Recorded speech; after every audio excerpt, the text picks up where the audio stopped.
ननद की शादी में गरीब बहू पर सबकी नजर। बहू, तू हर वक्त गरीबों वाले कपड़े पहनती रहती है। पूरे मोहल्ले में हमारी बेइज्जती करवा कर रख दी है तूने। अरे बहू को जो पहनना है उसे पहनने दो। आजकल दिखावे का जमाना है, वरना लोग गरीब भिखमंगा समझ लेते हैं। सासू माँ, हमें झूठा दिखावा नहीं करना चाहिए। चल जल्दी से नाश्ता बना, मेरी बेटी आती होगी कॉलेज से। ममता एक गरीब लड़की थी। उसका पति विनोद एक साधारण सी नौकरी करता था, लेकिन उसकी माँ बहुत दिखावा करती थी। खैर, शाम को जब उसकी ननद पायल कॉलेज से वापस आई, ममता उसके लिए चाय नाश्ता लेकर चली गई।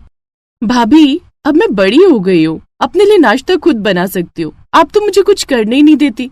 पायल, तुम MBA कर रही हो, तुम सिर्फ अपनी पढ़ाई पर ध्यान दो। भाभी, अगर आप ना होती ना तो मेरा MBA करने का सपना अधूरा रह जाता इस घर में, क्योंकि मेरी माँ तो सारा पैसा दिखावे पर ही खर्च कर देती है। चलो अब ज्यादा बातें मत करो, चुपचाप नाश्ता करो। तभी मोहल्ले की एक अमीर औरत उनके घर आ गई। अरे बहन जी, कल हमारे घर में बहुत बड़ा फंक्शन है, आप सबको आना है। अरे अरे, क्यों नहीं बहन जी, हम जरूर आएंगे। इतना बोलकर वो औरत वहां से चली गई। अब मेरी बात ध्यान से सुनो तुम सब लोग अच्छे अच्छे कपड़े पहन कर चलना। पायल, मैं तेरे लिए कल बहुत महंगे कपड़े लेकर आऊंगी, वही पहन कर चलना। और बहू, तू गरीबों वाले कपड़े पहनकर मत आ जाना। माँ, हम लोग फटे कपड़े पहनकर तो वहाँ चले नहीं जाएंगे। हम सबको भी पता है कि पार्टी में कैसे जाया जाता है। अगले दिन सारे लोग अच्छे अच्छे कपड़े पहनकर उनकी पार्टी में पहुंच गए। वहाँ पर बहुत बड़े बड़े लोग आए हुए थे, लेकिन ममता ने बहुत ही साधारण सी साड़ी पहन रखी थी। थोड़े बहुत गहने भी पहन रखे थे। तभी पार्टी में कुछ औरतें ममता को ताने मारने लगी। मिस खन्ना की पार्टी में ये कौन औरत आ गई है? ऐसे कपड़े तो उनकी नौकरानी भी नहीं पहनती। ममता की सास ने सुन लिया। वो गुस्से में तुरंत ममता के पास आई। उसका पति, ससुर, ननद सब उसके पास आ गए। तूने करवा दी ना मेरी बेइज्जती। बोला था यहाँ पर भिखारियों जैसे कपड़े पहनकर मत आना। मेरा बेटा तुझे पैसे देता है, सारे पैसे जाते कहाँ हैं? तेरी यहाँ पर कोई जरूरत नहीं है। तू घर जा, वहीं पर खाना बनाकर खा लेना। माँ, ये क्या कह रही हो आप? माँ, लोगों का तो काम ही कहना, उन्हें कहने दो। भाभी के पास जो कपड़े होंगे वही तो पहनेंगी ना। तुम सब लोग इस भिखारन के चमचे बन गए हो। आप लोग मेरी वजह से आपस में मत लड़ो, मैं ही चली जाती हूँ। ममता चुपचाप वापस घर चली आई और बिना खाए पिए ही सो गई। पार्टी खत्म होने के बाद विनोद सीधा अपने कमरे में चला गया। ममता, मुझे अच्छी तरह पता है कि तुम्हारे पास अच्छे कपड़े क्यों नहीं है। मैं जाकर माँ को सारी बात बता देता हूँ। आप भूल रहे हैं कि मैंने आपको कसम दी है, इस बारे में आप किसी को कुछ भी नहीं बताएंगे। चलो ठीक है। वैसे तुमने खाना तो खा लिया था ना? हाँ, मैंने खाना खा लिया था। खैर, दोनों लोग सो गए। अगली सुबह नाश्ते की टेबल पर, पायल का कॉलेज में ये आखिरी साल है। पायल के लिए रिश्ते देखना अभी से शुरू कर देते हैं। पायल की शादी हम बहुत अमीर खानदान में करेंगे। हाँ सासू माँ, ये आपने बिल्कुल सही कहा। तू चुप कर। तू मेरी बेटी की शादी के बीच में पड़ना ही मत, वरना तू अपने जैसा ही गरीब रिश्ता लेकर चली आएगी। भाभी, आप कुछ बोलती क्यों नहीं हो? माँ, मोहल्ले वाले हर कोई आपकी गरीबी को लेकर ताने दिया करता है। जिस दिन उन्हें आपकी सच्चाई पता चलेगी, सबके पैरों तले जमीन खिसक जाएगी। अगर आपने कसम न दी होती तो मैं सब कुछ बता देती। पायल, तुम अपने गुस्से पर कंट्रोल रखो और सिर्फ अपनी पढ़ाई पर ध्यान दो। फिर एक रोज ममता फोन पर अपने भाई से बात कर रही थी। दीदी, मेरी नजर में एक ऐसा लड़का है, हैंडसम भी है और उसकी अभी भी नौकरी लगी है। वो इंजीनियर है और 20 लाख का पैकेज है, लेकिन वो शादी करने को तैयार नहीं है, क्योंकि वो एक बहुत बड़ा बिजनेसमैन भी बनना चाहता है। लेकिन अगर उसे कोई ऐसी जीवन साथी मिल गई जिसने MBA किया हो और टॉप 10 रैंकिंग में उसका नाम आया हो, ताकि उसके सपने को साकार करने में वो उसकी मदद करे, तो वो उससे शादी कर सकता है। ये तो बड़ी अच्छी बात है। पायल भी तो MBA कर रही है। मुझे पूरा यकीन है कि टॉप 10 रैंकिंग में उसका नाम जरूर आएगा। तू मुझे लड़के की फोटो भेज, मैं पायल से इस बारे में बात करती हूँ।